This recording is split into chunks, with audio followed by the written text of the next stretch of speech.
warahmatullahi wabarakatuh. Salam sejahtera untuk kita semua. Semoga kita selalu dalam lindungan Allah Subhanahu wa Ta'ala.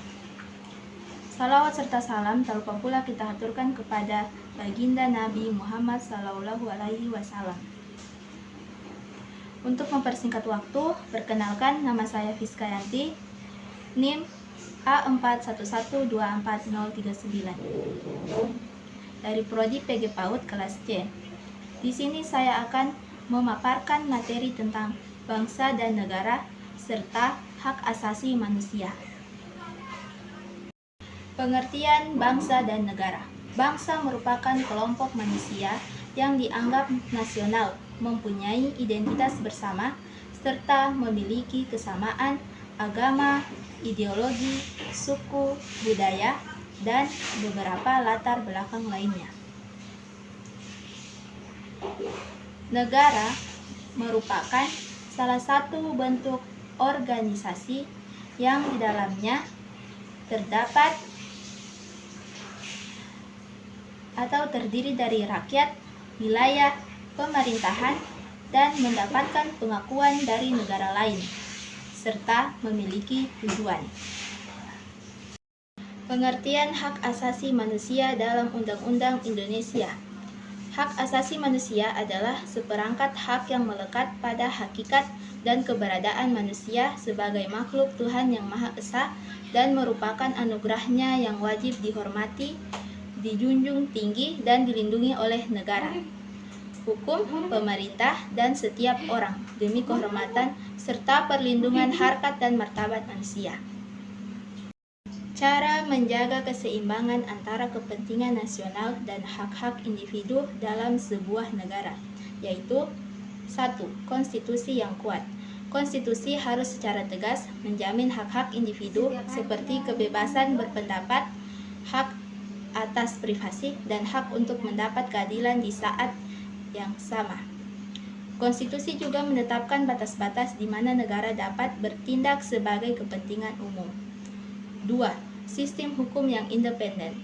Lembaga peradilan yang bebas dan tidak memihak sangat penting untuk menilai apakah suatu kebijakan negara melanggar hak individu atau tidak. Jadi di dalam sebuah negara, antara kepentingan individu dengan kepentingan negara, yang harus didahulukan terlebih dahulu adalah kepentingan negara. Hubungan bangsa dan negara dalam konteks kemerdekaan dan kedaulatan. Bangsa dan negara dalam konteks kemerdekaan. 1. Bangsa sebagai dasar pembentukan negara.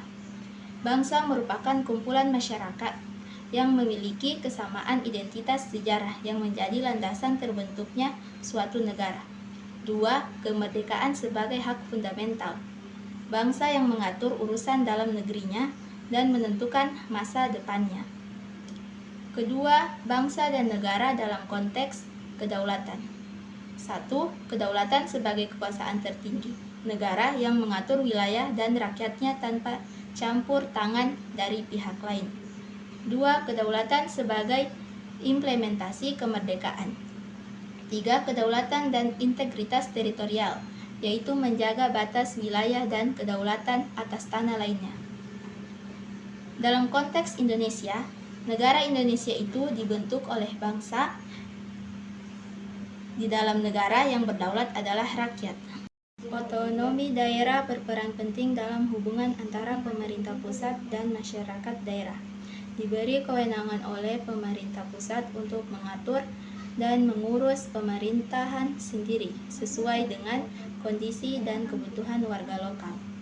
Adapun pengaruhnya yaitu 1. Pemberdayaan masyarakat daerah. 2. Meningkatkan efisiensi dan responsivitas pemerintahan. 3. Mengurangi beban pemerintah pusat. 4. Menumbuhkan inovasi dan kompetisi sehat antar daerah. 5. Potensi masalah yaitu ketimpangan dan penyalahgunaan wewenang masyarakat daerah. Dalam konteks ekonomi tidak ada lagi keputusannya dengan pemerintah pusat. Masyarakat, urusan-urusan daerah terkait dengan hal-hal pemerintah pusat itu semuanya urusan rakyat di daerah itu. Hak-hak asasi manusia yang utama dan kewajiban kita terkait hak asasi manusia. Hak asasi manusia yang utama. 1. Hak hidup. Tidak dapat dihilangkan nyawanya secara sewenang-wenang. 2. Hak kebebasan. 3. Hak keadilan. Hak untuk mendapat perlakuan adil dan tidak memihak. 4. Hak kebebasan berbicara, menyampaikan pendapat. 5. Hak kebebasan beragama. 6. Hak atas pendidikan. Kewajiban terkait hak asasi manusia. 1. Menghormati hak orang lain. 2. Meningkatkan kesadaran hak asasi manusia. 3. Melaporkan pelanggaran hak asasi manusia. 4. Mengembangkan sikap toleransi, mengikuti hukum dan peraturan, mengedukasi diri dan orang lain. Negara memiliki hak untuk membatasi hak asasi manusia dalam situasi tertentu, seperti keamanan nasional atau ketertiban umum. Namun, pembatasan tersebut harus memenuhi beberapa syarat. 1. Pembatasan harus berdasarkan hukum. 2. Pembatasan harus memiliki tujuan. 3. Pembatasan harus proporsional. 4. Pembatasan harus tidak diskriminatif. Contoh pembatasan hak asasi yang dapat diterima. 1. Pembatasan kebebasan berpendapat untuk mencegah penyebaran ujaran kebencian atau hasutan. 2. Pembatasan kebebasan berkumpul untuk mencegah kerusuhan atau gangguan ketertiban umum. Jadi hak asasi setiap orang juga dibatasi oleh hak asasi orang lain.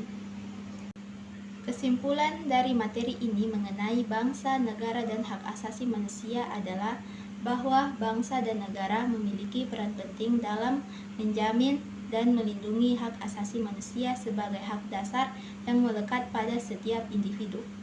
Negara sebagai entitas yang berwenang harus memastikan hak-hak tersebut dihormati dan dilindungi, baik melalui hukum maupun kebijakan. Sementara bangsa, sebagai masyarakat yang terdiri dari berbagai individu, memiliki tanggung jawab untuk menghormati hak asasi manusia dan berkontribusi dalam membangun masyarakat yang adil dan bermartabat. Itulah sedikit penjelasan materi dari saya. Apabila ada kekurangan, baik dari tutur kata, saya mohon maaf. Wabillahi taufiq wal hidayah. Wassalamualaikum warahmatullahi wabarakatuh.